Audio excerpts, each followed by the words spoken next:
بسم الله الرحمن الرحيم. مشاهدينا السلام عليكم ورحمة الله وبركاته، وأهلا بكم في هذه الحلقة بعنوان باحثة أمريكية تقول: أدهشتني آيات القرآن الكريم عن النحل والمعلومات الدقيقة في القرآن عن النحل، رغم أنه النحل ذكر في القرآن آيتين فقط، لكنها تقول هذا يقطع بأن القرآن كتاب الله.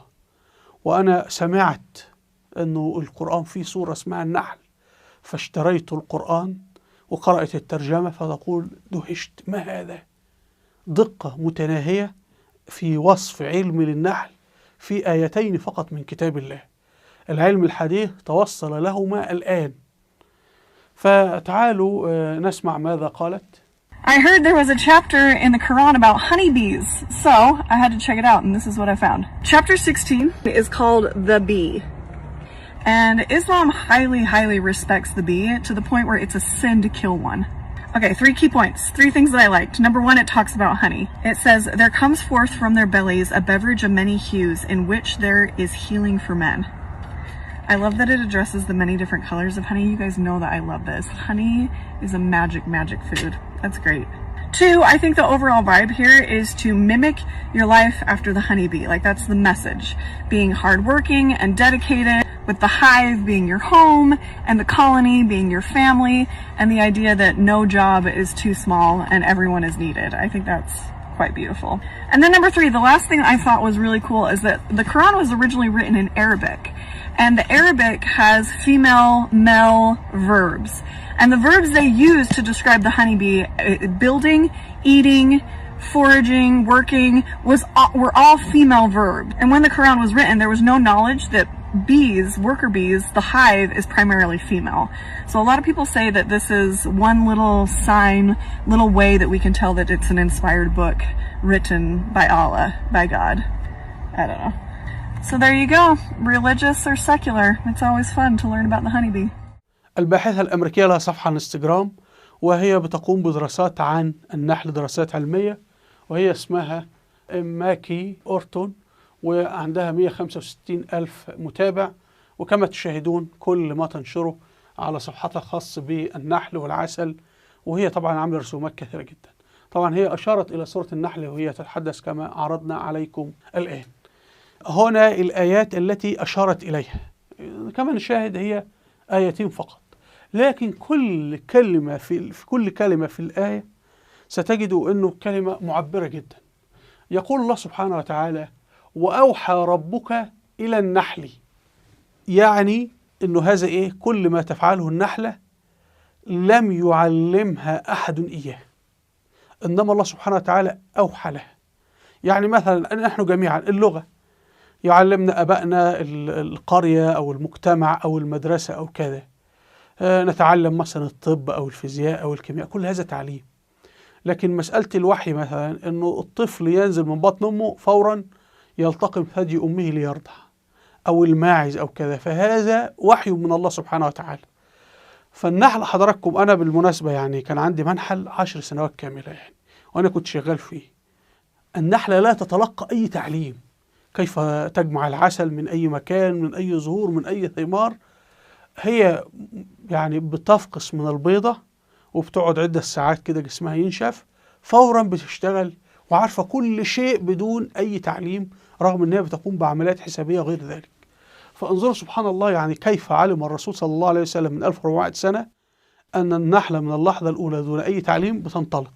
شوفوا الآية يقول الله سبحانه وتعالى: وأوحى ربك إلى النحل أن اتخذي، طبعا هنلاحظ المخاطبة بضمير المؤنث، أن اتخذي من الجبال بيوتا ومن الشجر ومما يعرشون.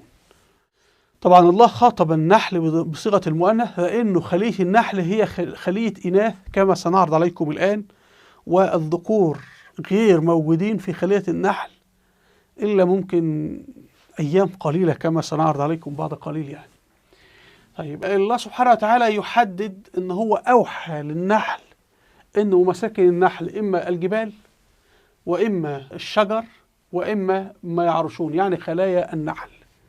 فهناك حصر للأماكن اللي بيتخذها النحل مسكن له. سبحان الله، الآن بعد ما العلم تقدم وعملوا حصر لكل النحل حول العالم، وجدوا أن فعلا بيتخذ 3 أماكن فقط بيوتا لهم. ثم يقول الله سبحانه وتعالى ثم كلي بصيغة الأمر، طبعا الفعل مؤنث أيضا لأنه مخاطب هنا إناث النحل. ثم كلي من كل الثمرات، شوفوا الجملة كل الثمرات، يعني أي شيء مثمر النحل فورا بيقوم بتلقيحه وجمع العسل منه، لا يستبعد ولا ثمرة، يعني كل الثمرات.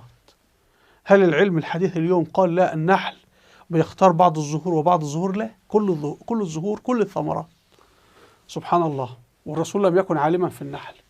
ثم يقول الله سبحانه وتعالى فاسلكي سبل ربك ذللا يخرج من بطونها، أيضا مؤنث، والقول وهنا العسل يخرج من بطنها وليس من لسانها ولا من مؤخرتها. شراب مختلف ألوانه فيه شفاء للناس. انتبهوا لدقة الآية. أي نحلة لا يمكن تطلع عسل إلا إذا كان سليما 100%. يعني مثلا الأسماك، هناك أنواع من الأسماك إذا أكلناها نصاب بالتسمم. طب هل هناك نوع من العسل إذا أكلناه يصيبنا بالتسمم؟ لا يمكن. هل سمعتم من أحد أكل عسل نوع معين من عسل النحل فأصيب بالتسمم؟ مستحيل. والله سبحانه وتعالى كما يقول مختلف ألوانه ولكن كله شفاء، لا يوجد فيه تسمم. في النهاية العلم اكتشفوا أن النحلة إذا جمعت أي رحيق فيه مواد سامة أو شيء من هذا القبيل، الحارسات النحل بيمنعنها من دخول الخلية أصلا، سبحان الله. ثم يختم الله سبحانه وتعالى يقول إن في ذلك لآية لقوم يتفكرون، يعني هذا إعجاز. وسبحان الله، يعني العلماء المسلمين من 1400 سنة كانوا يقرؤون هذه الآيات ويفهمونها واضحة تماما. الآن بعد 1400 سنة نقرأها ونفهمها فهم جديد مختلف يتفق مع كم من 1400 سنة، ويعني كل يوم وربما العلم يكتشف بعد ذلك تفسير أعمق مما نقوله الآن، سبحان الله. طبعا لو لاحظنا يا جماعة هذه الآيتين، الآية 68 والآية 69، وهما الآيتان الوحيدتان فقط اللي ذكر فيهم النحل، وكلهم إعجاز. وكما نشاهد الباحثة الأمريكية مندهشة من الدقة في التعبيرات. نأتي حضراتكم لماذا الله سبحانه وتعالى خاطب النحل بصيغة المؤنث. أولا هذه خلية النحل كما تشاهدون، كل ما تشاهدون إناث، يعني هذه ملكة النحل وهي بتعيش تقريبا 10 سنوات، حجمها كبير، وهي أنثى. طبعا هي أنثى بتبيض. طب الباقي إناث أيضا، الشغالات، وكلهن عقيمات، يعني الشغالة تولد لا تبيض ولا تتزاوج، وتقريبا تعيش 45 يوم إن لم تخن الذاكرة. فين بقى الزمن يا جماعة؟ المهم الذكور بيأتون في موسم الربيع، يعني طريقة تغذية معينة بتخلي البيضة تصبح مذكر في موسم الربيع فقط لتلقيح الملكة إن وجدت أو لانقسام الخلية. وبيقوم الذكور، ذكر واحد في النهاية هو اللي بيقوم بتلقيح الملكة. الملكة بتلقح مرة واحدة في حياتها وتموت الذكور. يعني دور الذكور طول السنة كلها الخلية ليس فيها ذكور، الخلية هي مجتمع أنثوي بحت، كلهن إناث. ولذلك الله سبحانه وتعالى خاطب النحل بإيه؟ بصيغة المؤنث، لأنه الخلية إناث، لا يوجد ذكور حضراتكم. غير في موسم الربيع الملكة بتضع بيض مذكر أو بيجري له غذاء محدد، يعني يتحول إلى ذكور إلا بتكون الذاكرة. هنا كما تشاهدون احنا عندنا ملكة النحل اللي بتعيش تقريبا 10 سنوات. هنا الشغالة أو العاملة مؤنث عقيم، أنثى عقيم، تعيش تقريبا 45 يوم إن لم تخن الذاكرة. الذكر بيعيش 45 يوم فقط، ولا طبعا بيقوم بالتزاوج مرة واحدة مع الأنثى اللي هي الملكة، وبعد ذلك بينتهي دور الذكر، وطوال السنة اللي يوجد ذكور في الخلية. واللي اشتغلوا في النحل أمثال يعني يعرفون المشرف على المنحل بيقوم بمحو اليرقات الذكور، لأنه الذكور بيستهلكوا العسل وليس لهم فائدة إلا إذا كنت تقوم بتقسيم الخلية. هنا تشريح النحلة، سبحان الله. وتلاحظون هنا المكان الخاص بالعسل يا جماعة. النحلة بتجمع الرحيق وفي هذا المكان تكثفه وتجعله عسل، ثم يخرج وتضعه في الخلية، سبحان الله.